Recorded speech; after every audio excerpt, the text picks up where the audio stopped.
Hello students, आज हम करने जा रहे हैं एक्सरसाइज 1.2। तो चलो करते हैं स्टार्ट।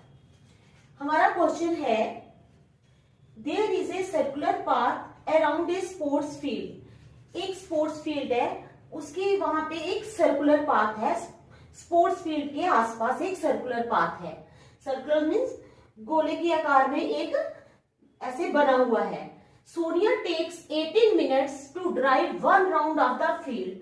सोनिया को उस सर्कुलर पाथ का चक्कर काटने में 18 मिनट्स लगते हैं। While Ravi takes 12 minutes for the same. जबकि रवि को 12 मिनट्स लगते हैं। यानी सोनिया जो है वो 18 मिनट्स में उसका चक्कर काटती है और जो रवि है वो 12 मिनट्स में वो चक्कर काटता है। For the same, suppose they both start at the same point. मान लो, सपोज करो कि वो दोनों एक ही जगह से स्टार्ट करते हैं and at the same time, और एक ही टाइम पे वो स्टार्ट करते हैं and go in the same direction, और सेम डायरेक्शन में जाते हैं।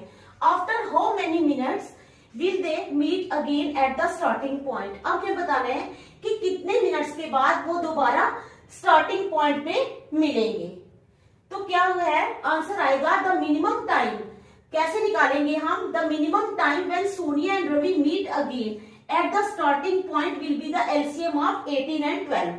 हमारे पास 18 है और 12 है, इसका हमने एलसीएम निकालना है बेटा। जब हम 18 और 12 का एलसीएम निकालेंगे, जो एलसीएम निकाल के आएगा तो उतने मिनट्स के बाद ही सोनिया और रवि दोबारा जो है वो स्टार्टिंग पॉइंट पे मिलेंगे। ठीक है, तो एलसीएम निकालते हैं हम। सब पहले 18 का एलसीएम निकालते हैं हम। 2 9s are 18, 3 3s are 9। ठीक है, अब आ जाएगा 12। 2 6 are 12, 2 3s are 6। 18 is equal to 2 into 3 into 3। 12 is equal to 2 into 2 into 3। 2 3s are 6, 6 3s are 18। 2 2s are 4, 4 3s are 12। तो LCM of 18 and 12 is equal to आ जाएगा 2 into 2 into 3 into 3 into 3। ठीक है, हमने इनका LCM निकालना है। समझ आ गई क्वेश्चन की? हमने बताना है कि सोनिया और रवि कितने मिनट्स के बाद दोबारा स्टार्टिंग पॉइंट पे मिलेंगे। मिनट निकालने हैं, तो हम उसके लिए क्या करेंगे, 18 और 12 का एलसीएम निकालेंगे। 18 और 12 को जब हमने किया तो इसका एलसीएम आ गया 2 2s are 4, 4 3s are 12, 12 3s are 36। तो 36 मिनट्स। तो वो कितने मिनट्स के बाद दोबारा मिलेंगे? 36 मिनट्स के बाद। ठीक है, इसको देख लो बेटा अच्छी तरह।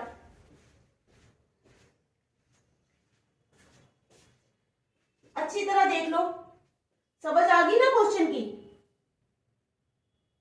ठीक है, तो चलते हैं नेक्स्ट क्वेश्चन पे।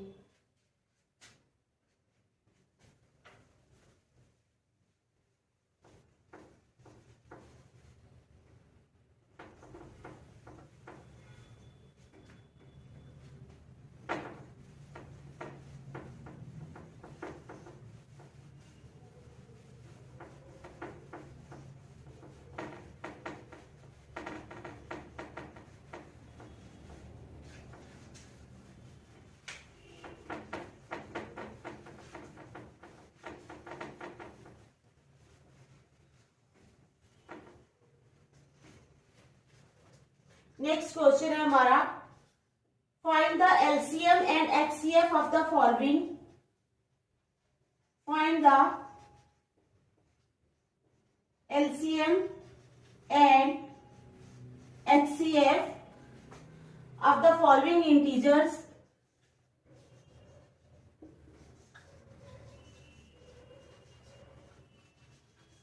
Find the LCM and HCF of the following integers.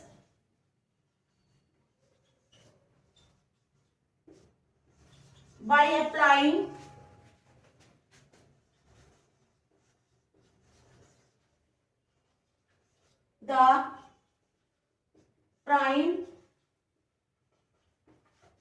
Factorisation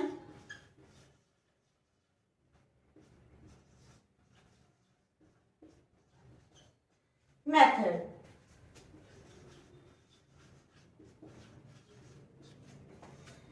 Find the LCM and HCF of the following integers. Find the LCM and HCF of the following integers by applying the prime factorization method. तो हमारे पास है 12, 15 और 21। ठीक है, हमने इनका LCM भी निकालना है और HCF भी निकालना है। अब आपको पता है 12, ठीक है, कैसे जाएगा? 2 6 12, 2 3 6, ठीक है। उसके बाद आ जाएगा 15, 3 5 15, 21, 3 7 21। तो हम इसको कैसे लिखेंगे? 12 is equal to 2 into 2 into 3, 2 2 4, 4 3 12। 15 को कैसे लिखेंगे? 15 इज इक्वल टू 3 इंटू 5। 21 को कैसे लिखेंगे? 21 इज इक्वल टू 3 इंटू 7। ठीक है, तो LCM of 12, 15 and 21 is equal to 2 into 2,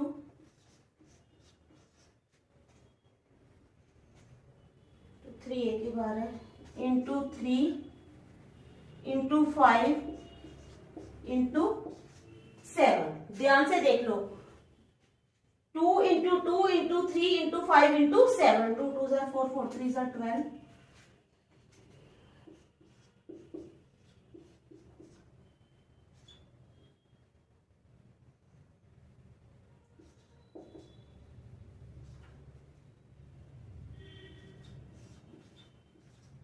four 20 कितना आया? 420। देखो LCM of 12, 15 and 21 is equal to 2 2 4, 4 3 12, 12 5 60, 67 420। अब हमने निकालना है HCF। HCF ऑफ 12, 15 एंड 21, तो वो कितना है? ये एक ही है, हाईएस्ट कॉमन फैक्टर 3, तो वो आ गया हमारे पास 3। तो देख लो बेटे इस क्वेश्चन को अच्छी तरह, समझ आ गई है? मैं एक बार दोबारा समझाती हूँ। Find the LCM and HCF of the following integers by applying the prime factorization method. 12, 15 और 21 का हमने एलसीएम भी निकालना है और एचसीएफ भी बाय प्राइम फैक्टराइजेशन मेथड। 12 का कर लिया हमने, 2 6 12, 6 2 3 6, 15 को 3 5 15, 21 को 3 7 21। फिर हमने लिख लिया 12 is equal to 2 into 2 into 3, 15 को लिख लिया 3 इंटू 5। इसी तरह 21 को लिख लिया हमने 3 इंटू 7। तो LCM of 12, 15 and 21 is equal to 2 into 2 into 3 into 5 into 7। इन सबको मल्टीप्लाई कर दिया तो हमारे पास आ गया 420। उसके बाद एचसीएफ ऑफ 12, 15 एंड 21 वो आ गया हमारे पास 3। तो हमारा एलसीएम भी निकल गया और एचसीएफ भी निकल गया। ठीक है, देखो अच्छी तरह,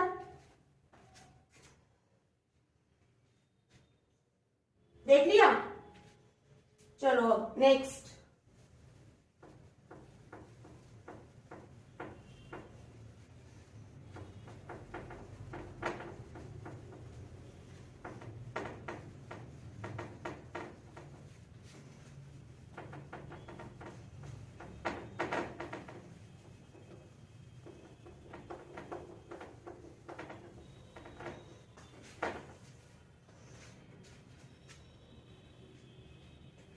सेकेंड पार्ट हम ले लेंगे 70, 23 और 29। 70, 23 और 29।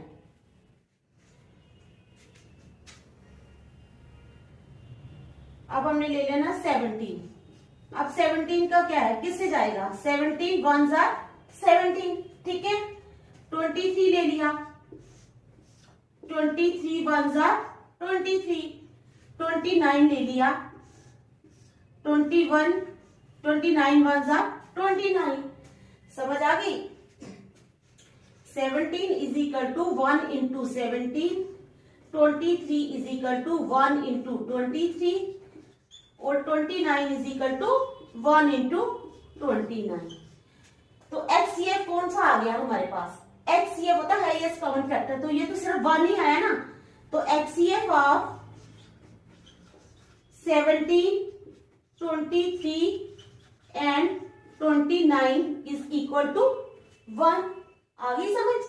तो अब LCM निकालना है, LCM of 17, 23 and 29 is equal to, क्या करना है, 17 को 23 के साथ 3 इंटू 29, इन सबको मल्टीप्लाई कर लेना है। तो कर लेते हैं हम।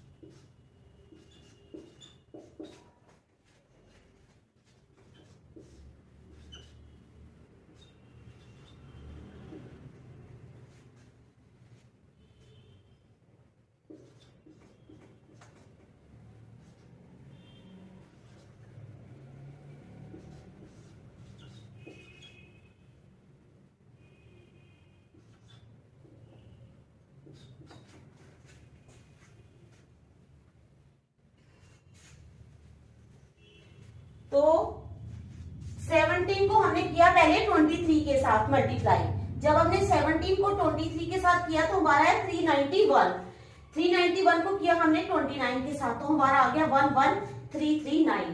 तो ये आ गया हमारा LCM, LCM of 17, 23 and 29 is equal to 11339।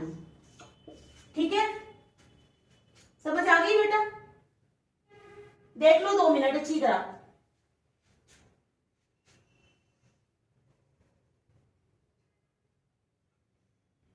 चले नेक्स्ट।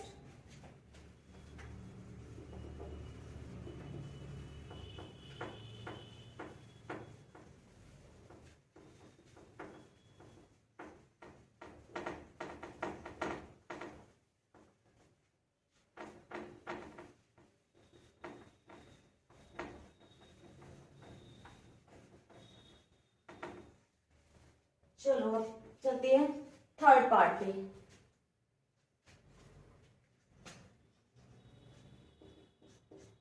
8,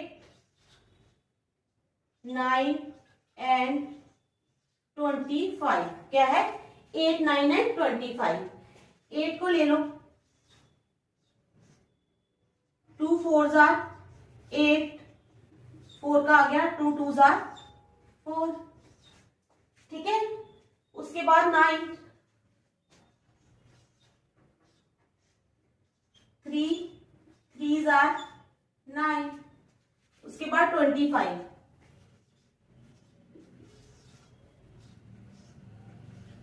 5 5 जार 25। ठीक है, प्राइम फैक्टराइजेशन मेथड से 8 is equal to 2 into 2 into 2, 2 into 2 into 2, उसके बाद आ जाएगा 9, 9 is equal to 3 into 3, 25, 25 is equal to 5 into 5। तो HCF क्या आ गया इसमें,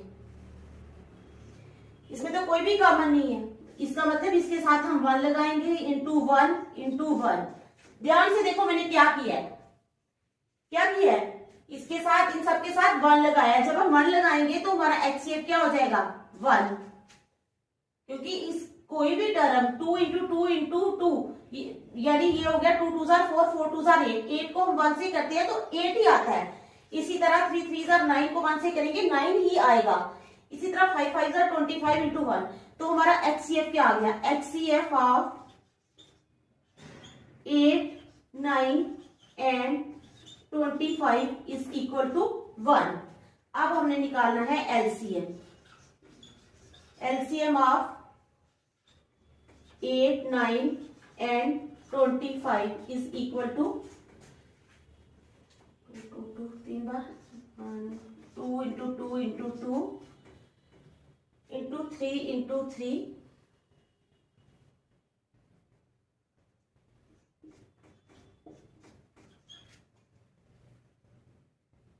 इंटू 5 इंटू 5। देख लो पहले इसी तरह।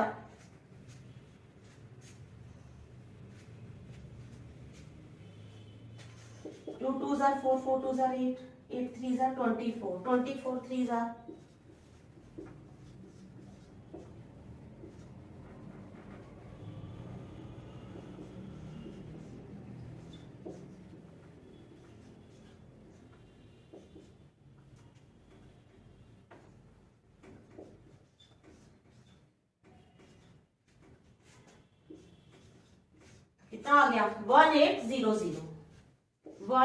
1800 1800।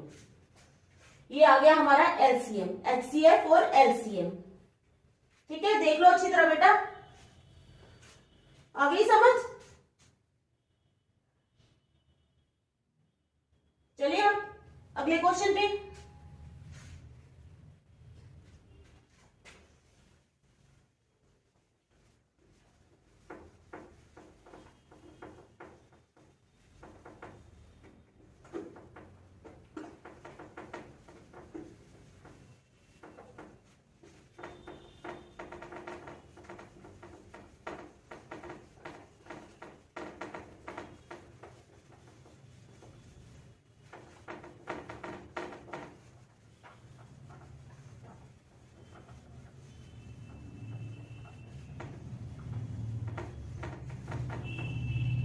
हमारा नेक्स्ट क्वेश्चन है, गिवन दैट एचसीएफ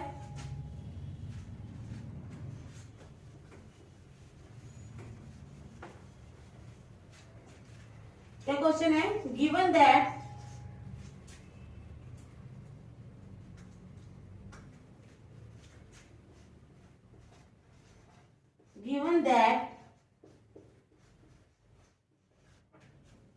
क्या क्वेश्चन है, given that HCF 306, 657 is equal to 9। Given that HCF 306, 657 is equal to 9। Find LCM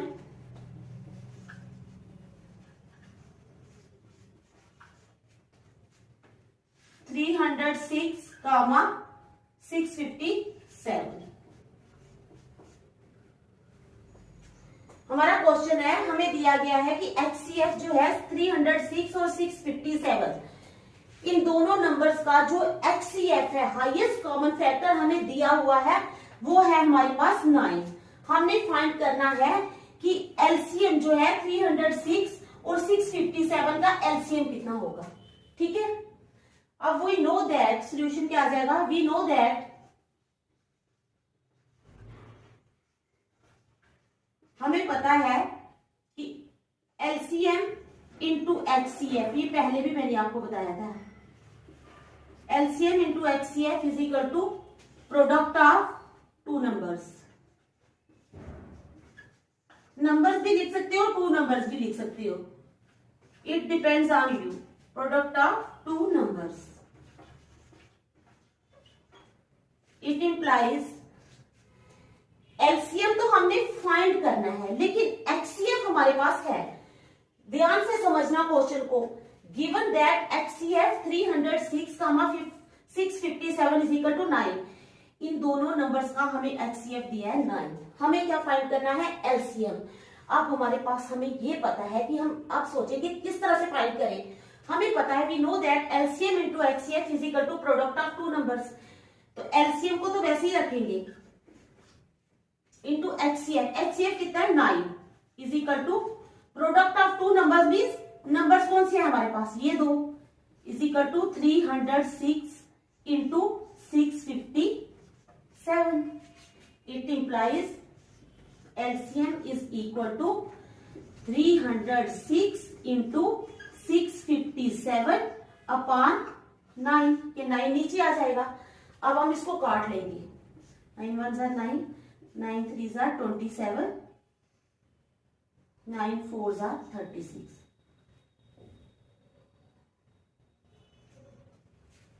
तो आ गया हमारे पास 34 इंटू 657। अब हम मल्टीप्लाई कर लेंगे 657 को 34 के साथ।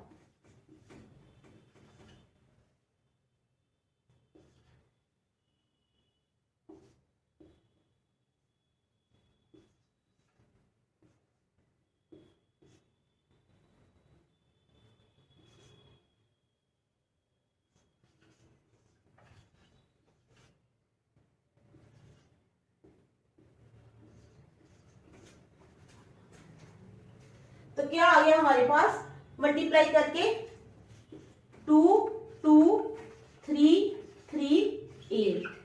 तो ये आ गया हमारा एलसीएम। आ गई समझ? देखो एचसीएफ दिया है, एलसीएम फाइंड करना है, सीधी सी बात है। फार्मूला लगा लो, HCM into HCF is equal to product of two numbers, LCM into HCF लगा दो 9, यहाँ पुट कर दो एचसीएफ की वैल्यू। तो 306 इंटू 657 ये दो नंबर्स हैं, तो एलसीएम आ जाएगा 306 इंटू 657 अपॉन 9। इस ये कट जाएंगे और मल्टीप्लाई करके हमारा आंसर आ गया। देखो अच्छी तरह।